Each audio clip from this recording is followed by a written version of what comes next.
Welcome to the Perfectly Flawed podcast. Thank you so much for joining me today. For those that don't know you, would you like to give a bit of an overview of who you are? My name is Tim. I work at Outside the Locker Room. I'm the National Program Manager there. A little bit of background about myself. I have been heavily involved in sport for basically my whole life. Football and cricket were my main two ones.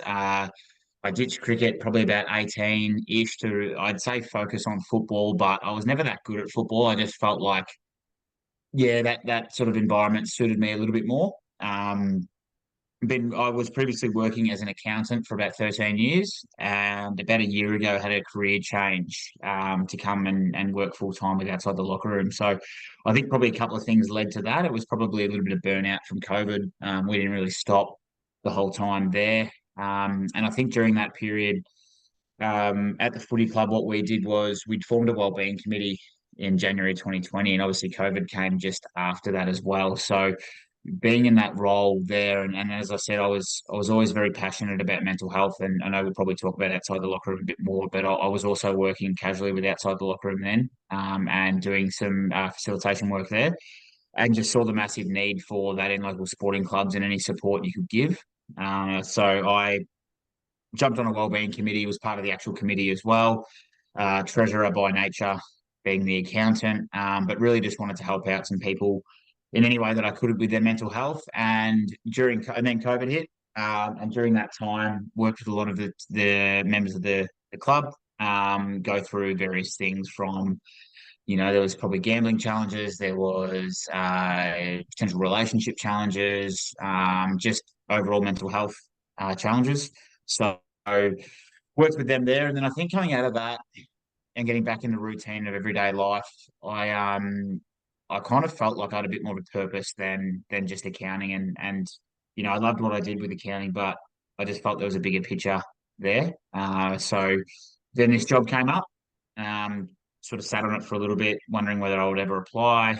I thought I'll just apply anyway, and not thinking that I was probably going to get the job. Actually, I must admit though, I did think that the job was kind of written, the job description was written for me, which sounds a bit arrogant, but I was kind of thinking that I was like, if I apply for it, I'll get it. So it was really not a matter of whether I say yes or no. It was just whether I apply, which again sounds a bit funny, but went through that process, and I just sent the application off, and then had an interview, and then got offered the job that night, and that was tough. That was tough leaving a I've been at the same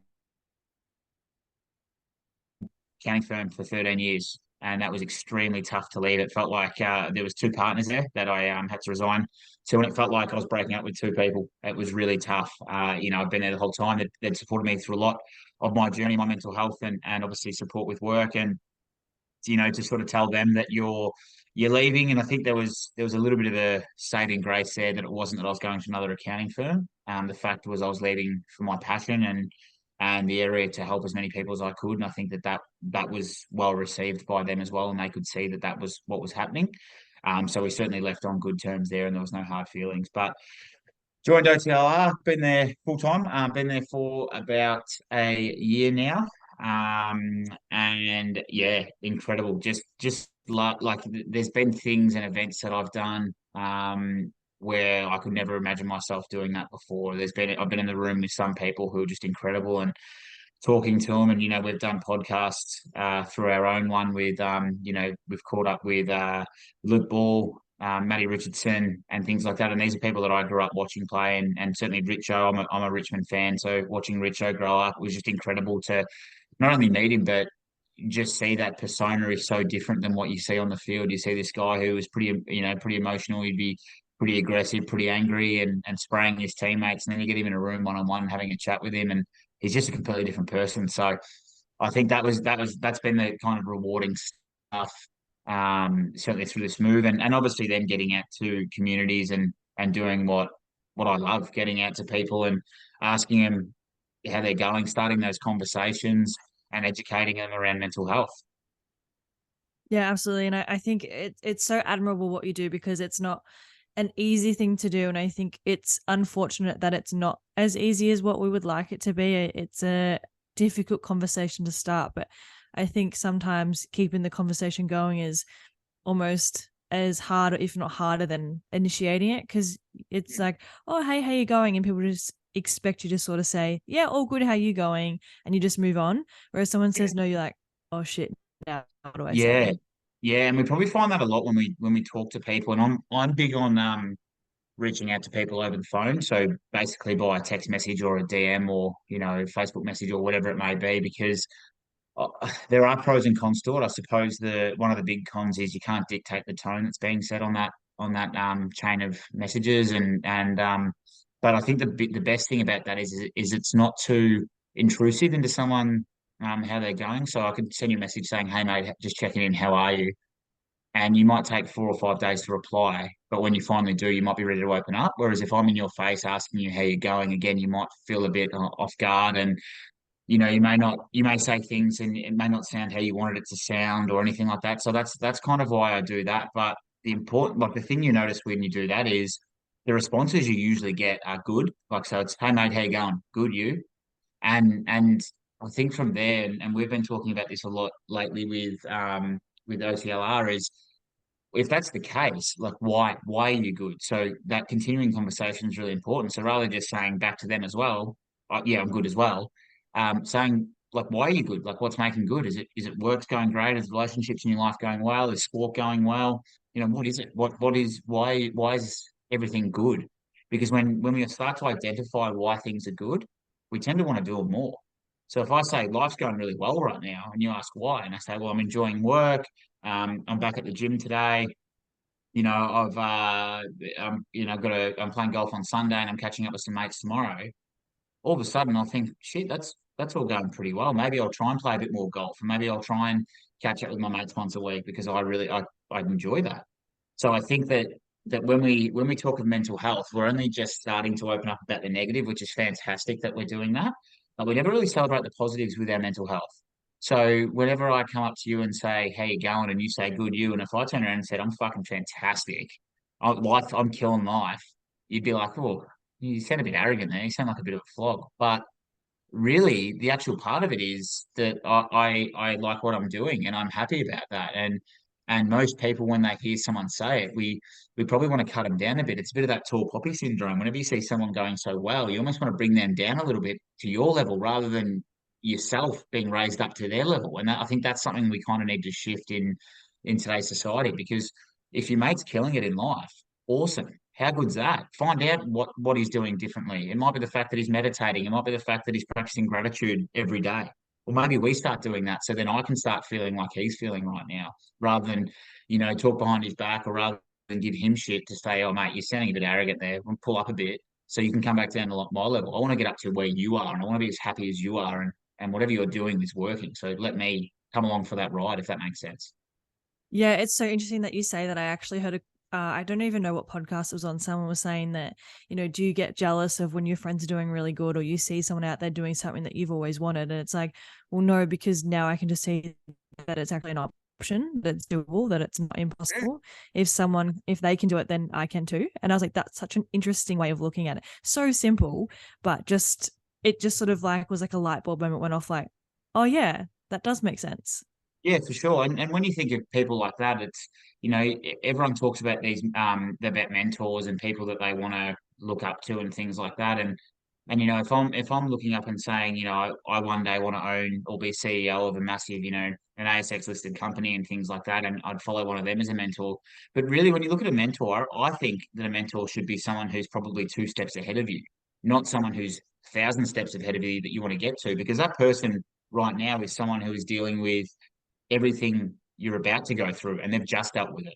So if I'm thinking of a mentor and a mate like that, if someone starts their own business and they're going really well with it, or they've started a little side hustle and it's all of a sudden taken off, and how did you do that? What did you use? I use Shopify. Awesome. How did you get your advertising out there? I use this, finding out that information. If that's something you're interested in, well, then it's absolutely okay to ask them how they're going and how they're getting through it, because that's someone who's actually just dealt with it rather than someone who dealt with it 20 years ago when times were completely different. And using your actual friendship groups and your circles as mentors, because that's your friends are the people you want to be around. So why not look up to your friends if they're doing well? And even if they're not doing well, why not say to them, hey mate, you know, um, I want, I'm not being arrogant again, but I noticed that you're spending a lot of time at the pub on Saturdays and you seem to be gambling a bit. Maybe instead of going to the pub, maybe we go somewhere else. So all of a sudden, you're taking them out of that environment. All of a sudden, they're saving a bit of money on the weekend, and then they can start to feel better about their own life and those type of things. So it can go both ways. But again, I think it's probably around how you approach that conversation, and you're not degrading with it. You're not saying, "Hey, mate, you're spending too much money on piss here. You're carrying on like an idiot." It's mate, instead of maybe this on Saturday, maybe we go to the beach instead. You know, those type of things. But yeah, certainly looking up to your friends, I think that's an absolute fantastic thing and spot on with what you've said as well.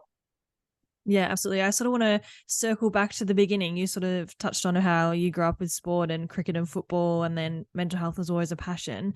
Was there something that triggered that passion in mental health, or do you think it's something that's always been there? I feel like it's definitely become more of a, I don't want to say buzzword because I think that's sort of degrading a little bit, but I think it's definitely something that's popping up in conversation a lot more now than sort of what it used to be even 10 years ago. What was it for you that sort of sparked that passion? Yeah, certainly. So probably a couple of things. I haven't really touched on this one too much, and it's probably more so reflecting recently about this that it does occur. But I had a family friend who I lost to suicide when I was in year 11, and he was mixed up with, say the wrong crowd, but there was a lot of drug and alcohol challenges there, and some potential criminal activity as well, where he was in trouble and potentially going to jail. So when that happened, that was probably my first real taste of I suppose how serious mental health could be. Um, and as a year 11, I still remember it being in year 11. I still remember mum coming in and telling me, and she was just in tears, and I was obviously I'm always a very emotional person, so I was in tears as well. And yeah, that was a really hard time. And I remember just going to the funeral and just seeing how many people were there. And, this guy was, he must have been 23 or something like that because he was a couple of years older than me. So, not even maybe 21, 22. So, such a young person with so much of their life ahead. And yes, potentially made some wrong decisions but also potentially never had the people there to pull him out of it, to realize that he was going down that path. And that was my real first taste of it. When I was 19, I was diagnosed with depression and anxiety.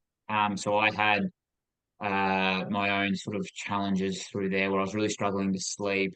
I was just sad all the time. And I know that that's probably people think of depression, it's like, oh, you're just sad. Why can't you be happy or anything like that? But that was really one for me. And there was a lot of time spent, I suppose, crying, to be honest. Like I was, struggling to sleep, and if I would, I'd wake up in tears, really struggling to get out of bed. Um, and it was around about the time that I'd started as an accountant as well. So I wasn't sure if there was a little correlation there, maybe just feeling a little bit stressed or anything like that. But that was a really challenging time for me. And I think what made it harder was a lot of my friends, I've got such a great group of mates and they were all around me. But again, they didn't really know what to say. And there's absolutely nothing wrong with that because but that education was never there. So they were checking in on me, which was fantastic. But again, there was never anything like we talk about now. It's like, well, what do your friend do for fun, or what makes them happy? Go and do that. It wasn't really like that. So it was almost like the check-ins were there, which was fantastic. But again, the conversations, they were, how are you? Good. But I wasn't. And there was no follow-up to that. So that education wasn't there. And, the check-ins were great. And as I said, I'm obviously not hanging shit on any of my mates because they were great. But that education not being there at that young age meant that it was a pretty scary place. And when you're in your own mind, it can get so lonely and so frightening. And I think from that point there, I've had and I won't go into this one too much, but there's been a couple of incidences with my own mental health that have been pretty close to rock bottom for me. And that those kind of experiences, I wouldn't wish that on my worst enemy. That kind of experience there and what you go through and how you feel, it's so lonely and it's so hard to get out of. So what we do in the community is we do work with younger people. We work with 13s and above and educating them now. So the reason we do that is so whenever someone goes through that at 19 years old, they know where they can go for support. They know that if their friends can see those signs in them, that they're potentially out drinking all weekend and they're the center of attention. Maybe that's not normal behavior. Maybe that's not normal for them. Maybe they are going through something. So that's why we do it. And I think that that's really why um, the mental health side has always been a passion of mine. When I think it was about 5 years ago, I saw outside the locker room on Instagram, actually a mate sent it through and said they were looking for facilitators to share their story. And I still had a lot of work to do on what I was going through. Um, and I thought that might help a little bit, and it certainly has. With outside the locker room, learned a lot about safe storytelling and even the education we run. I still implement that. So the safe, where you go for support, I still use all of those ones that we look at, because for me, I think that mental health is not a straight line. It's going to be up and down. You can be on top of the world one day and flat as a tack the next. So still having those positive coping mechanisms that we talk about are still so relevant to me. And that's all I want to do. I just want to help people, and I want to inspire the next generation. So whenever they feel like I have, they don't need to get as low. They don't need to hit that rock bottom. They can put these positive coping mechanisms in place before it gets to a crisis point. Yeah, absolutely. Because I think it's so tricky to navigate, as you say, you just feel sad, and there's so many people that just don't know how to help, and just the lack of education. I know my experience in school, there was not any education around it or how to Mm. talk about it. Yeah. And even I've been involved in sport my whole life. And again, there's not really a sort of a conversation that comes up around that. And I've lost a friend to suicide. And again, there's still this lack of conversation, and people don't know how to bring it up. They don't want to say the wrong thing, so then they don't say anything at all. And it's Mhm. like, well, I'd rather you say the wrong thing than think that you're not talking to me. So it's tricky to navigate that. And where do you think then is, I mean, you sort of touched on that you've spoken to people as young as 13. Where do you think the education needs to start? Where do we need to get this? Where's the starting point? Well, yeah, and just to what you said as well about your friends not needing to start the conversation, that to me probably wasn't really the case either when I was younger, because I had such a good group, and the local footy club that I'm involved with was so much around me, and but it was myself. I really went insular on that. So when they were reaching out to me, I pulled back because I didn't know how to deal with it, because I had no idea what I was going through, and I thought that I had something wrong with me. So that education part, you're spot on. It's how do you start the conversation, how do you keep that conversation going, but it's also how to reach out if you need it. So a lot of that, and I look back on those times now, and I think, I wouldn't have been a pleasure, I wouldn't have been a great mate then, because again, I was obviously focusing on myself, which fair enough, I was going through something, but I never asked them once how they were going. I'd wait for them to ask me, and I'd be like, yeah, I'm good, but I wasn't. But I never went back and said, hey, mate, how are you going? Mm, So and that, even upon realizing that, it's like, shit, I must have been a horrible friend, because I was so focused on myself. And again, that's fine. I was going through something, but I never had gave anything back to them. And that to me, when you think back, I'm like, that breaks my heart, because if one of my mates had been going through the same thing, and the stats are they were, but all of a sudden, what if they needed the help that I could have given, but I didn't? So that's I think where, yeah, asking that question and keeping those conversations is important, but then also realizing it in yourself what you're going through. But to answer your question about the education, yeah, as early as possible, but as well, it's for the parents. It's for the older generation that have the kids, because I'm 33 years old, and if I didn't grow up with any education in school, I dare say anyone older than me didn't either. Unless it's your profession. So we go to clubs, and we have we have people sitting in the room from 13 upwards to 80 years old if they're still a part of the club.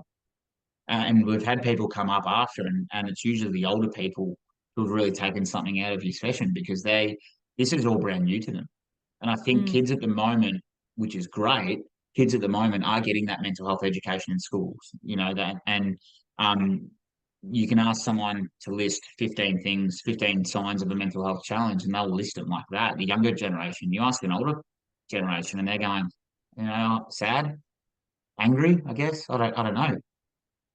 Whereas there is so many more in between that, and they are right, but there's so many more in between that as well. And so if we're educating the parents about this, then all of a sudden they can take that down to their parents and they can instill it to the next generation when they're raising them about, hey, if you're ever feeling really flat or really down, you can reach out. Here's how you can get help. If you ever see it in your mates, here's how you can start that conversation. So, because sometimes it feels like the parents are learning what they would learn at school, learn at our sessions. They're probably taking it home and teaching the parents. So the kids are teaching the parents. So it's one of those weird ones. It's almost needs, I suppose you never stop learning. So and certainly about this, but I reckon in the mental health space, sometimes the kids are probably more educated than the parents. Yeah, I would have to agree with that. And I think it's then you come to this, there's another hurdle on top of that is that because they didn't grow up with it, sometimes they're not as open to having those Oh yeah. conversations or open to different resources that are available. It's like, oh no, you don't need to do that. Like, Mm, that's not absolutely. And necessary. I've seen sessions where you'll see the same people at the back of the group. They've got their arms crossed and they're just sitting like this, going, why the hell am I here? I have no need to be here." But they're the ones that end up giving the best responses, and at the end of the session, come up and thank you for speaking. Because the way that we do our sessions is we share our own stories. We show our vulnerability, create a really trusting area, environment and safe space. We don't want them to share them back. If they want to, that's fine. We don't require that. But all we're doing is letting you know that anyone from any walk of life can go through it. And so all of a sudden they're going, I remember when I was between 20, well, it started when I was about 20, I just feel like shit. I just thought that was how you meant to go when you're working on a farm, 16 hours a day. That type of stuff, they think it's almost normal, but it's not. It's common, but you can also get help. You don't have to live in that space where you just feel completely flat all the time. There is support out there. And, these people coming up after and being like, I went through that exact same thing, or I've been through that, or I'm going through that. And that's powerful when you hear that, when you hear someone say that. Like the biggest thing that I love from our sessions is when someone thanks you for sharing your story. And when they do that, you've impacted them. I've always had a thing that you impact one person per session. That's all you need to do. Just one person. You've changed one life. And if you have someone come up to you after a session and say thank you, then you've impacted them. And I think that's pretty special. Yeah, I can imagine it would be. And you sort of said that a friend messaged you on Instagram to say, "Hey, have you seen about outside the locker room?" Was it a no-brainer for you to sort of get involved, or were you a bit hesitant, like, "Oh, I'm not sure if I'm ready for this"? Yeah, I think I didn't really know too much. As I said, it was 5 years ago. I probably didn't know a whole lot about them, to be honest. They've been around since 2015, but I when it comes to mental health, I'm very much a dive in, all in type person. So I certainly learned a lot on the way, and that's probably learning a lot more about myself as well. So even going through that and thinking about these uh, things I was going through that I actually didn't realize I was going through at the time, if that makes sense. So there's some parts about we talk about like with drinking and sort of and when I was younger, I was certainly the center of attention. And I mean younger as in I still love to be the center of attention, but I think now it's not as a blackout drunk person. Whereas back then, club functions, going out, I was all in, drunk, center of attention, middle of the dance floor, that type of stuff. And now I think I look back at that time and I'm thinking that doesn't seem like me. It seems like a completely different person. And I think it was, but I also think that that was me dealing with whatever I was going through then. But I actually didn't realize that that was an issue or something I was going through until I worked with outside the locker room. And I was like, oh yeah, that was away from my normal behavior. That was a change in behavior. So yeah, potentially I was going through something then without really even realizing Yeah, I think whilst I mean, it was a coping mechanism, right? And at the time it was working, and it wasn't until it was sort of like, "Hey, maybe this isn't a healthy way of dealing it. whatever's going on." You're like, "Oh, okay, maybe there is something going on. Maybe this isn't the right way to go about it." Yeah, yeah, exactly right. And those negative coping mechanisms, they're okay when you're getting through, but the reason that they're negative is because one day you'll fall in a heap, and that's what happened. You think, oh, I can mask. I've had a shit week at work this week, or I've had a fight with the missus, or something like that. I'll go and have, I'll go get absolutely blind this weekend. Well, that hangover lasts a lot longer when you're struggling with something like that. It's not just oh, geez, I got a headache. It's a lot more than that. So when you start to use those negative coping mechanisms, originally, initially they might feel great. It might be you're gambling. It might be, with kids these days, vaping and things like that. But it might be something like that. But eventually, they're negative for a reason, so they will catch up to you. And then again, yeah, you'll fall in a heap. Yeah, definitely. I'd love to know your thoughts on, and I mean, I have this podcast where I ask other people to be vulnerable, and there's opportunities where I've also been vulnerable myself. But there are times where, even for myself, that I'm like, oh, how much do I share? What sort of impact is that going to have? What are other people going to think? Have you ever been in a situation where you've worried about how much do I share here? Should I be keeping some things to myself? Yeah, yeah, probably. And I'm still working through some things myself. I honestly wish my mental health was as simple as depression and anxiety. It's not. I recently was diagnosed with OCD, and not a lot of people know that. And I realized, saying it on here, your listeners are going to know, and that's fine. I'm pretty much an open book with my mental health, but my OCD is a really interesting one. I remember the first time I had a compulsion, and I think, and it's interesting. So first time I had a compulsion was when Christopher Reeves, if they used to play, he played Superman, I'm pretty sure. I think he dived into a pool and broke his back. That's my recollection. You might have to fact check that one. But when that happened, I remember watching it on the news, and I reckon I was about 8 years old. And I don't know if the dates will line up here, but I reckon that was about what had happened. And I, from that moment, just had a fear of becoming a paraplegic.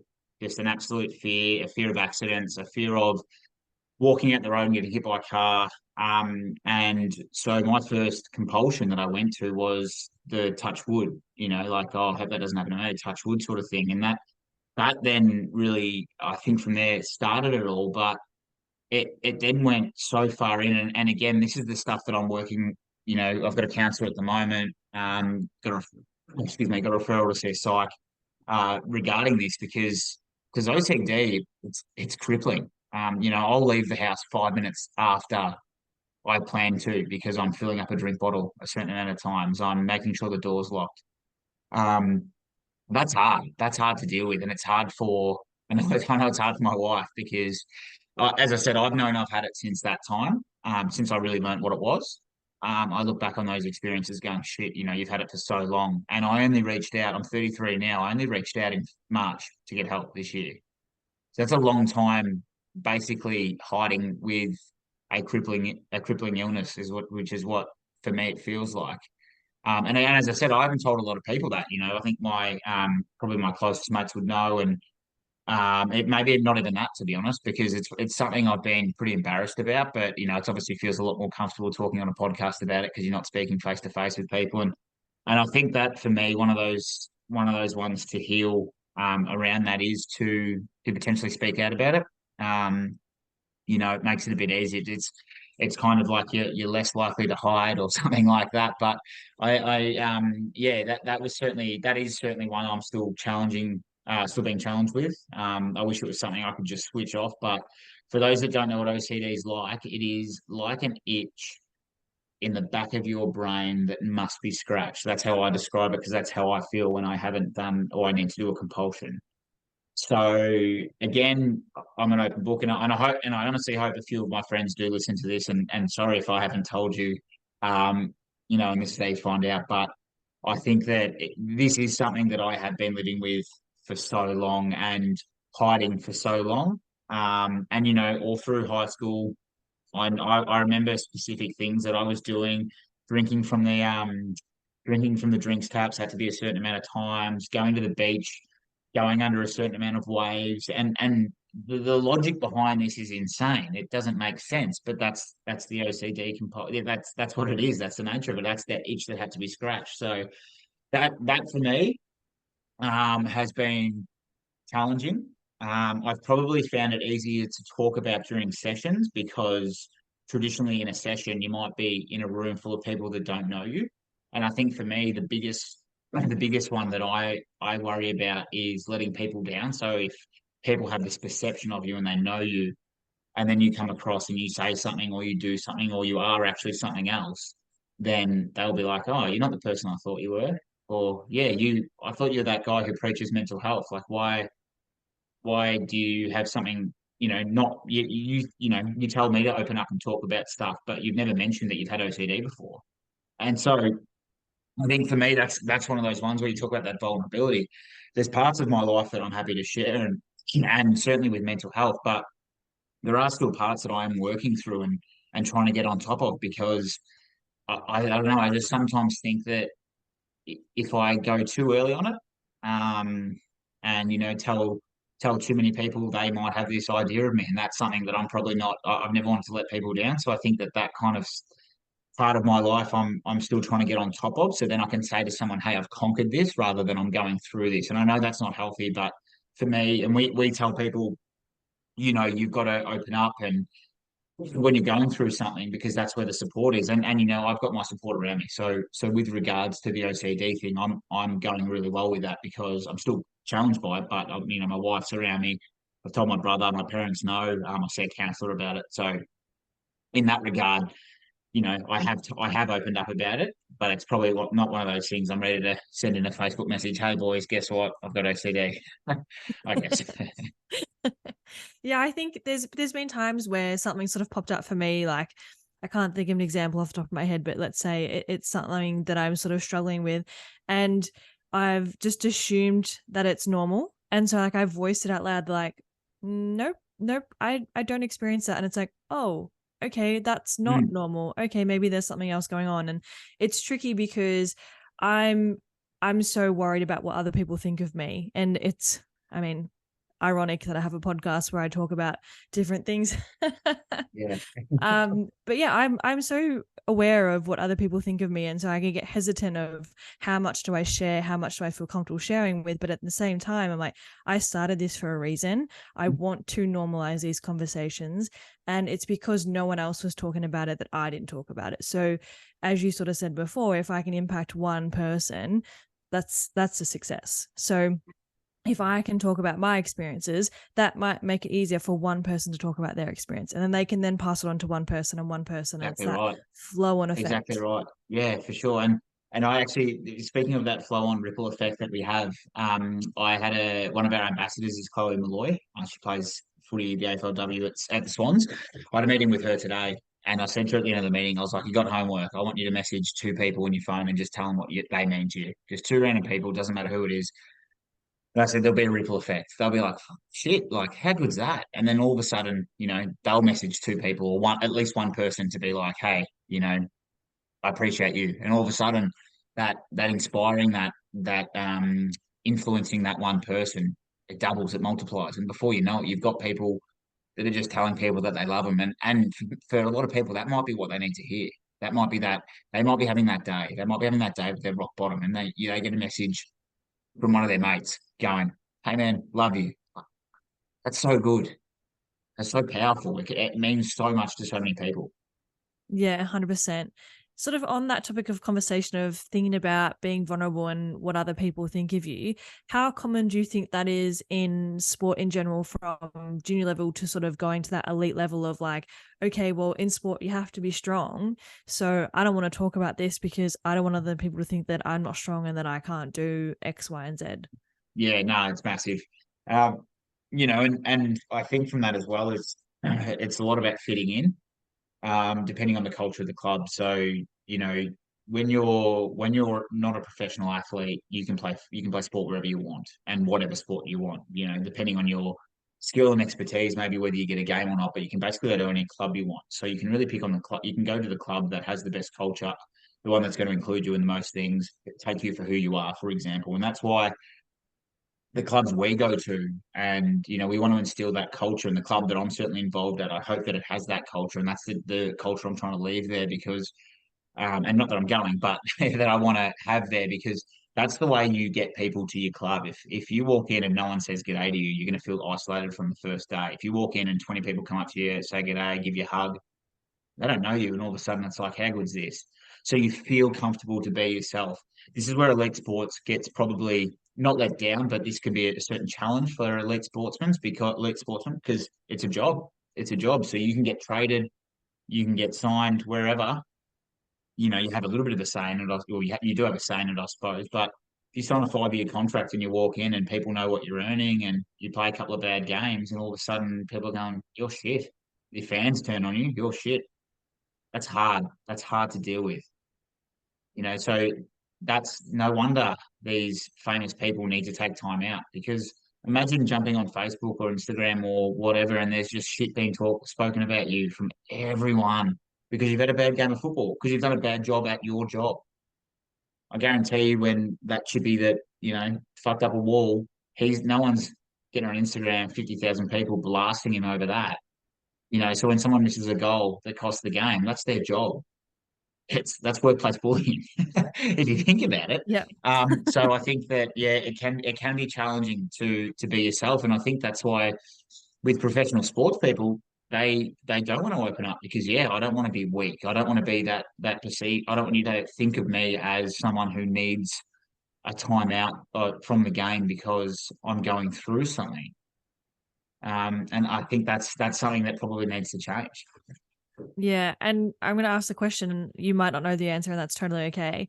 How do we show that vulnerability is a strength?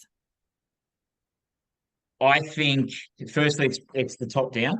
So I think that, and that's the same in any organization. So if you're president, if you're CEO, depending on how the organization's structured, but if you have those people showing vulnerability, it's going to set an example. Um, and then you need to rely on your leaders. Same thing. So if you have a leader who's going through something, or they don't have to be going through it at the time, but they can just share an experience of time they went something, whether it was an injury setback. We're talking sports here. If it was an injury setback, if you're talking about a mental health challenge, whatever it may be how they dealt with some online bullying or something like that they've gone through. They share it, and all of a sudden, that person who's brand new to the club, whether they be 18 years old or whether they be a 35-year-old veteran new to the club, they see that and go, okay, that's the culture here. That's the standard that's set now. So I know that. So I know that if I'm going through something, I know that the captain went over there and he reached out for support to this person. So if I'm going through something similar, I can go to that person and reach out for the same support. Yeah, 100%. I think it just takes one person to take that leap of faith to say, "Hey, I'm going to be vulnerable. This is me on a plate." It just makes it easier for that and the next person to say, "Oh, okay, if you're okay with it, then I'm okay with it too." Yeah. And when we talk of vulnerability as well, it's being open, it's being honest. And I think that that's something, as I said earlier, I'm so open with so many parts of my mental health, and because and not that I think that I've beaten or I'm on top of my depression or anxiety or anything like that, but with my OCD, it's because I'm currently still working through it, and I don't really know I suppose my approach is, I don't really know how I would say to my friends, "Hey, I'm going through this." And I know that sounds like a silly thing for someone who talks about starting conversations, but again, there's things that I do with my OCD that I'm probably a little bit embarrassed about and I'm a little bit ashamed about. And as I said, it takes me, I'm often late to places. And people, I'll get a message from someone, saying like, "Are you here yet?" or whatever. The reason I'm late to places is because I'm doing my compulsions. So that needs to factor into my time management. I get that. So it makes it difficult for me to sort of bring that up and be like, "Hey, yeah, sorry, my compulsions were, going off the charts today because of something."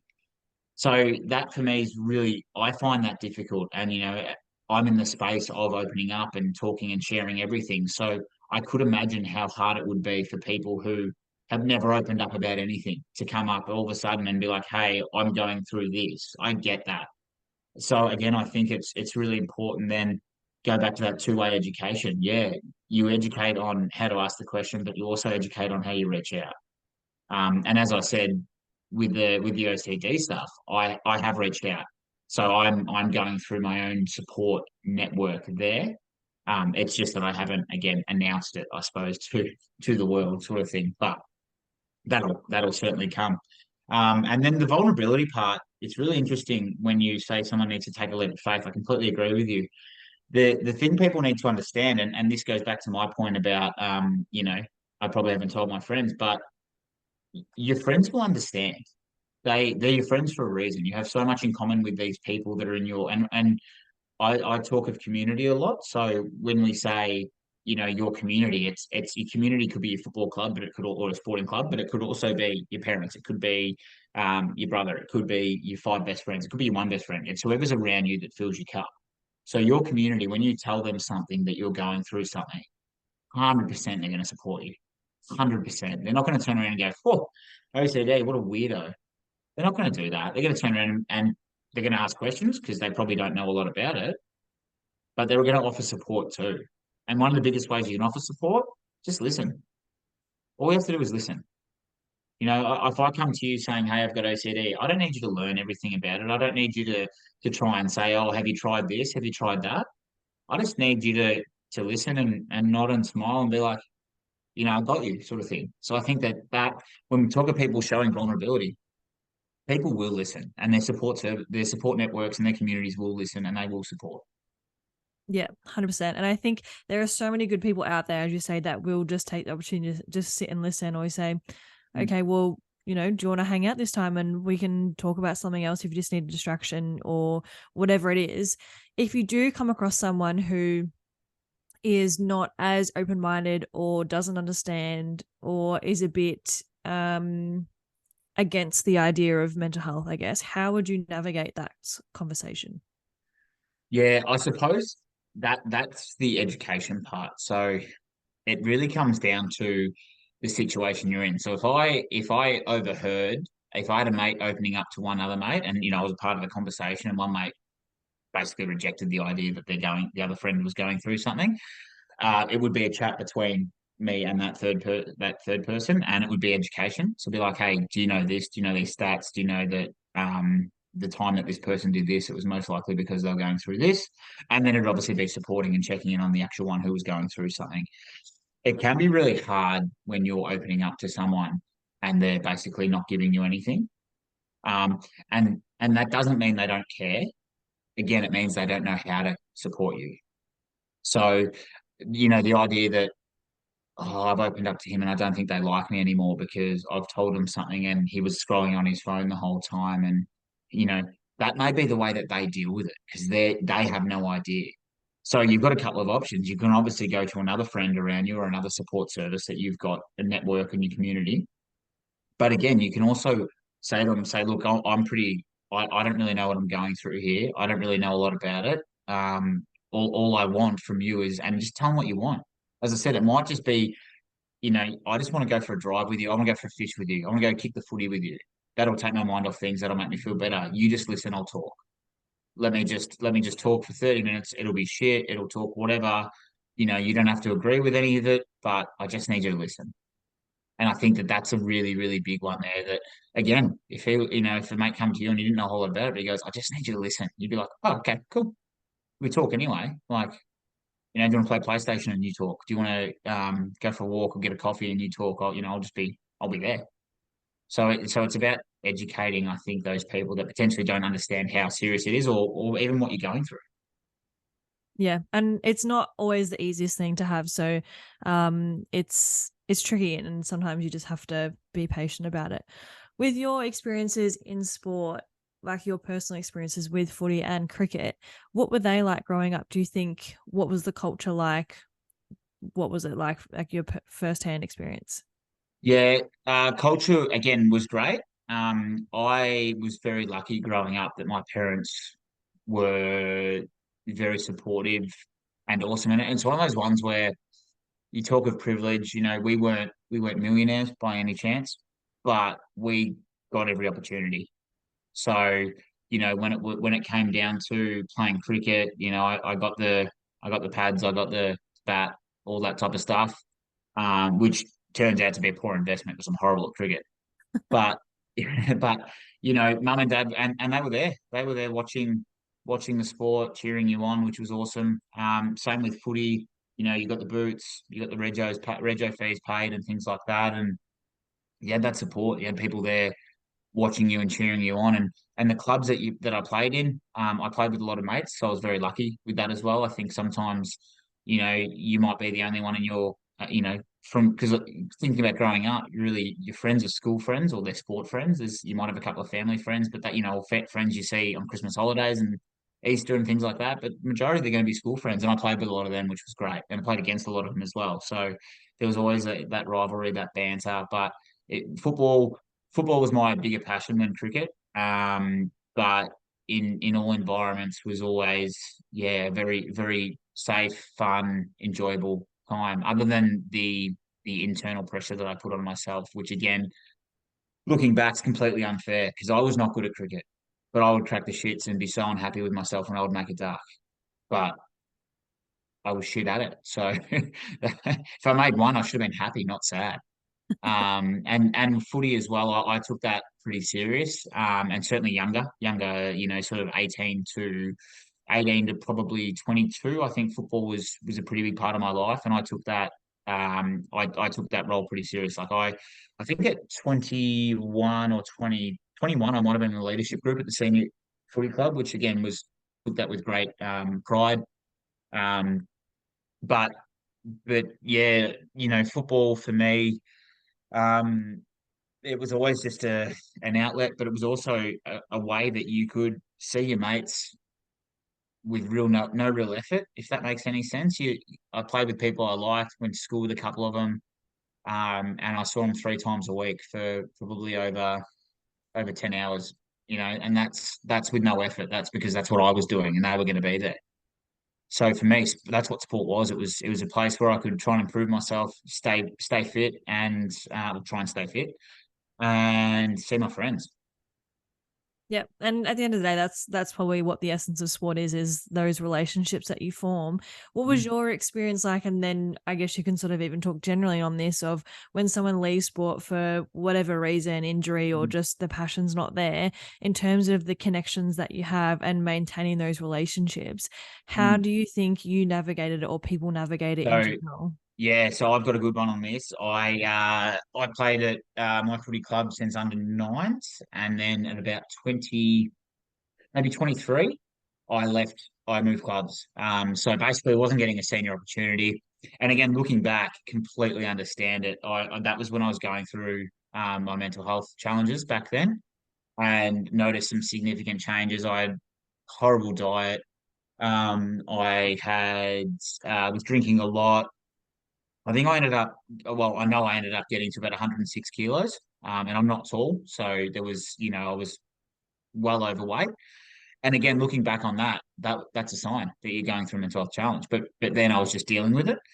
So I ended up leaving the club I was at and played at another club, and exactly what I said to you before about the not needing a reason to seeing your mates without any effort, that went out the window because all of a sudden I'm not seeing him 3 times a week for 10 plus hours. I'm not having beers with them anymore. And that became on me to catch up with them.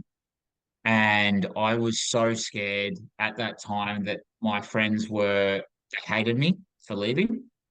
And I was so in my own head about that I pulled away even further. So the invites to come down to the club were there still, and I didn't want to go because I was like, they're going to hang shit on me for leaving.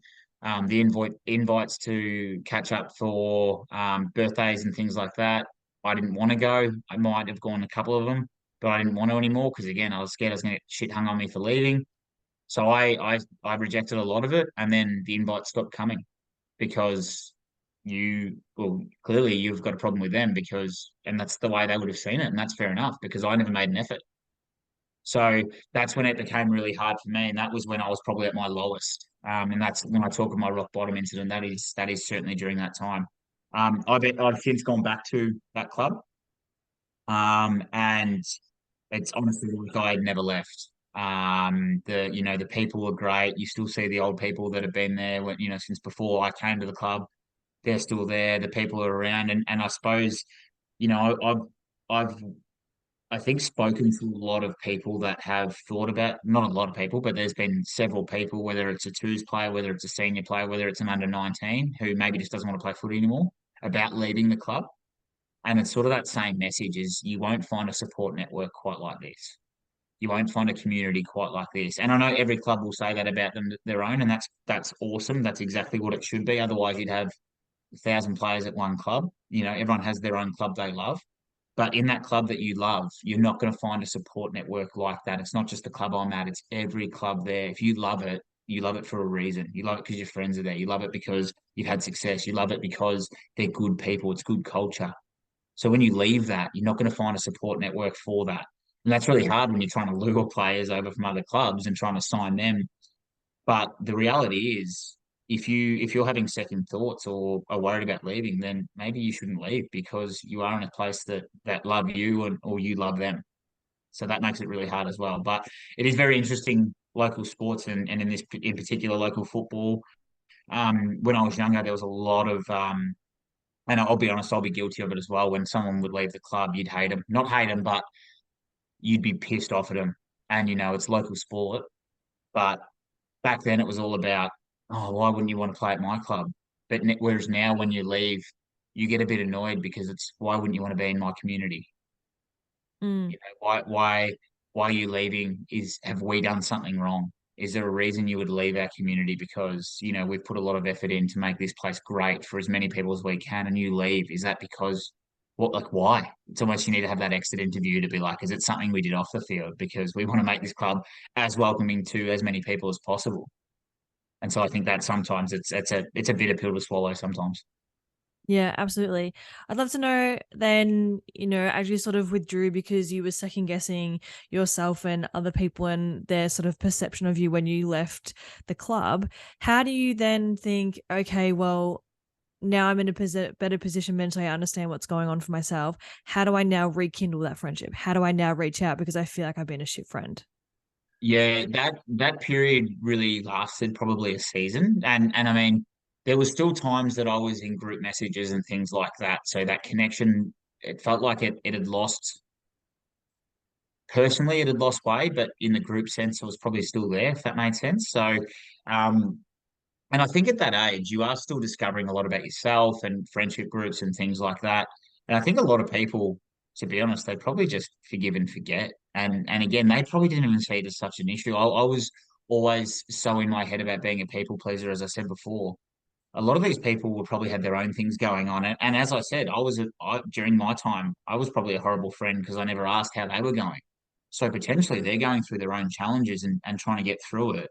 And I'm just focused on myself, what I'm going through.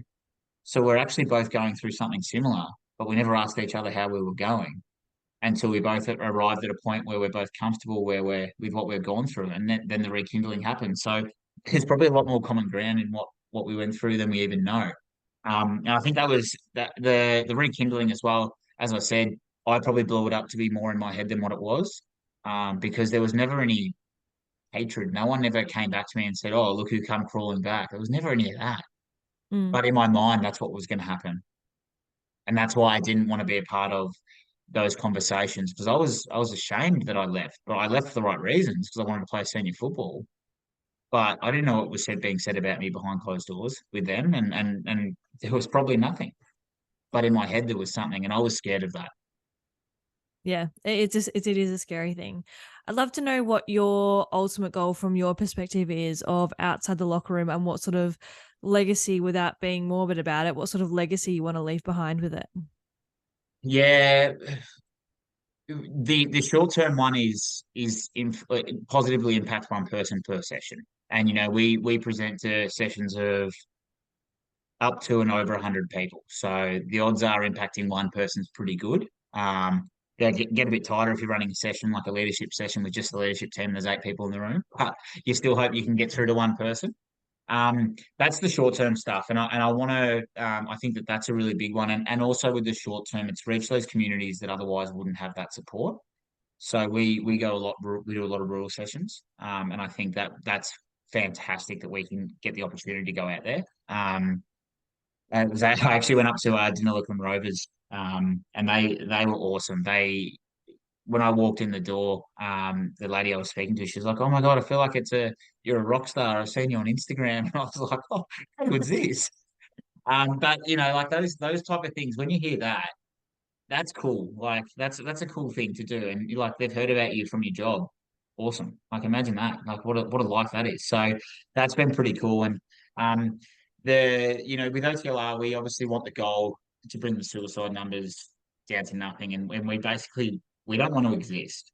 If Mm. there's an area where we don't exist, then that's the if we have to go find another job, we go find another job because ultimately, if we don't exist, that means that mental health there's no stigma around it anymore. People talk when they go through stuff.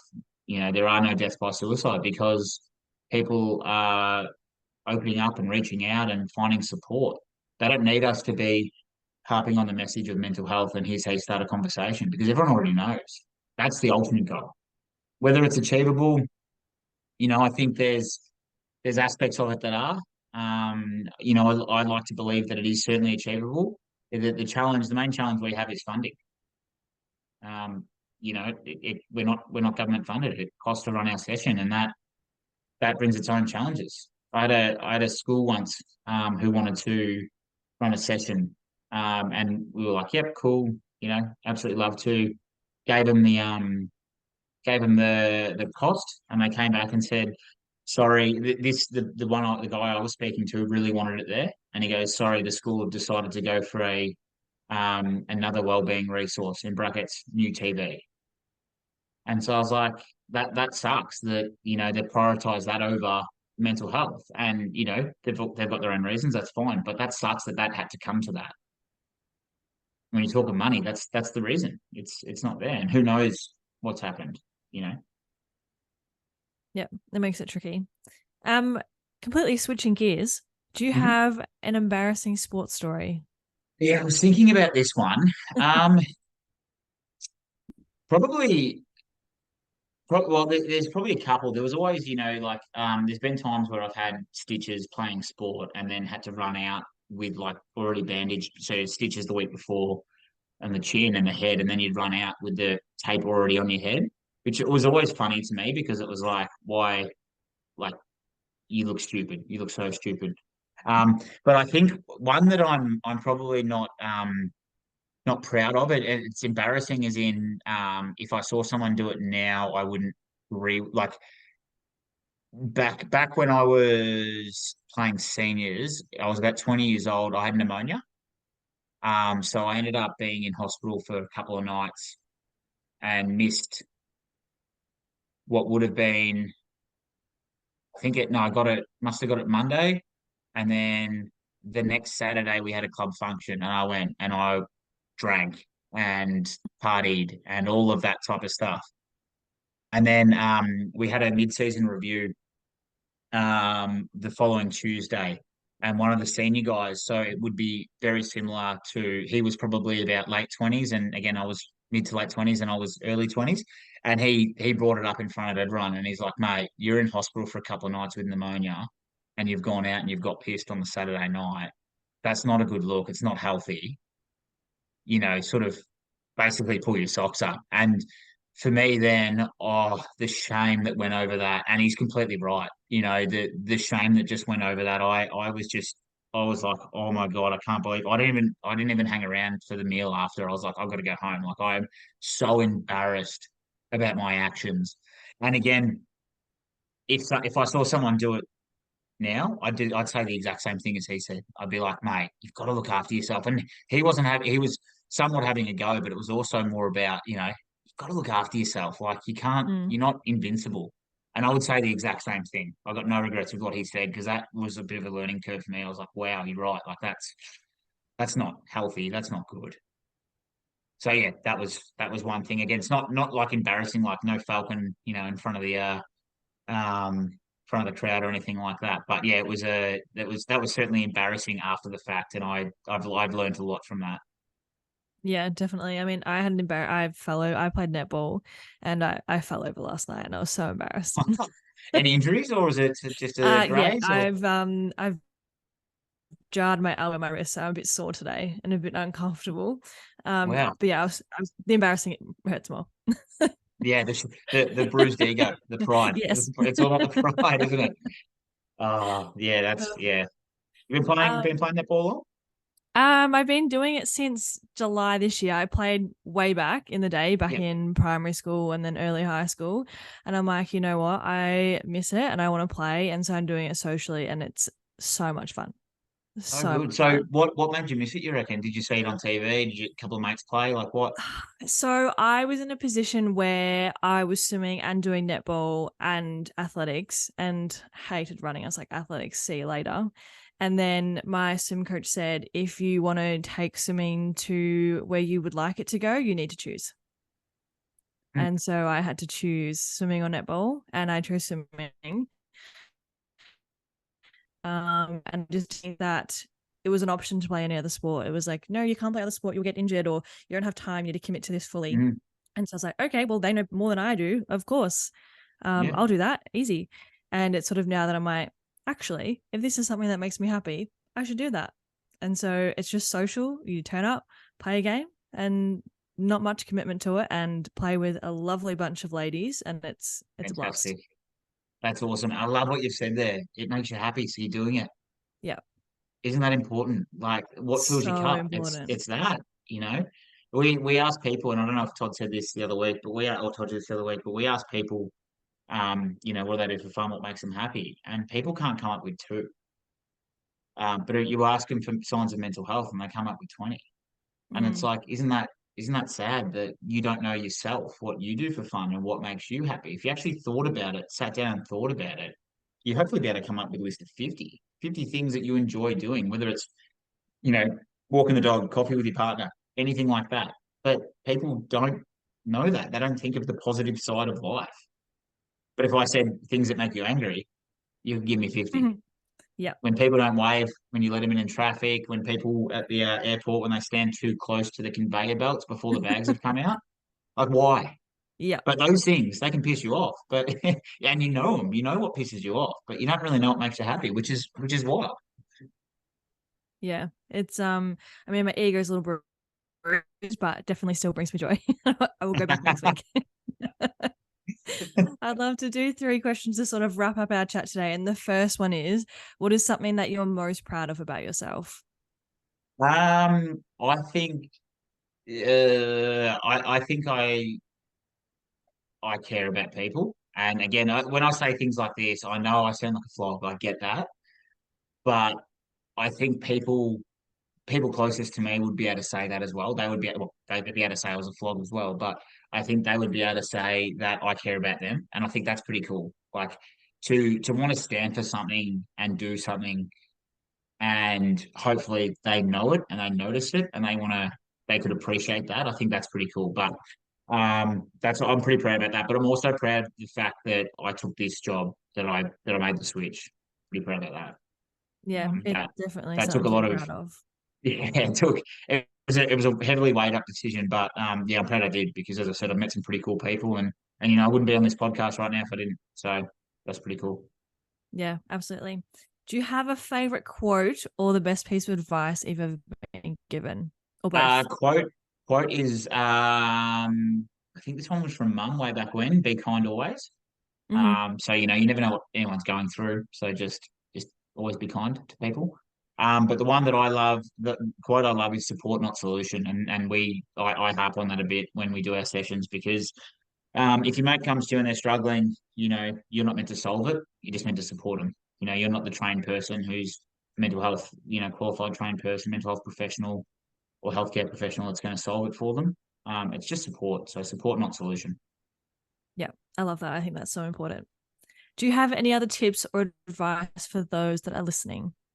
Yeah, if you can, try and write down as many things that you do for fun or that make you happy. See how many you can get. Because what'll end up happening is you'll write this whole list down and you'll discover things about yourself that you didn't know that probably, internally embedded there, and you'll give something new a go. And that's cool. The fact that if you wrote down, like, oh, I really like skateboarding. I've always been interested in that. Maybe you go out and buy a skateboard tomorrow and you start. Who knows? It might unlock something. You never know. Yeah, absolutely. I think it's so important. I remember after chatting with Todd, I started writing down things that make me happy because I'm like, this is going to be the best list ever. And I keep it on my phone. And that way, if I'm having a shit day, I'm like, I'm going to do one of those things on that list. Yeah. Yeah, it's so important. But also, homework again. Tell 2 people what they mean to you. For Yeah, anyone I like listening, that just too. message, call, write a letter in person. Just tell 2 people what they mean to you. Because again, they might be having the world's worst day, and that might bring them up. And a handwritten letter, honestly, is the best thing. I had Oh, someone write me a handwritten letter and I felt so special. But if someone wrote me an email, I couldn't give 2 shits. it's different, isn't it? Yeah, it's almost it takes more effort to do, so you appreciate that more or something. I don't know. Yeah. But yeah, a handwritten letter, and you see the spelling mistakes and the crossouts and Yeah. bits. It's not just the backspace and it's gone. It's pretty special. Yeah, absolutely. Well, thank you so much for giving up your time this evening. I really appreciate it and I've really enjoyed our conversation. No worries. Thank you so much for having me, and I hope you have yourself a fantastic weekend. Thank you.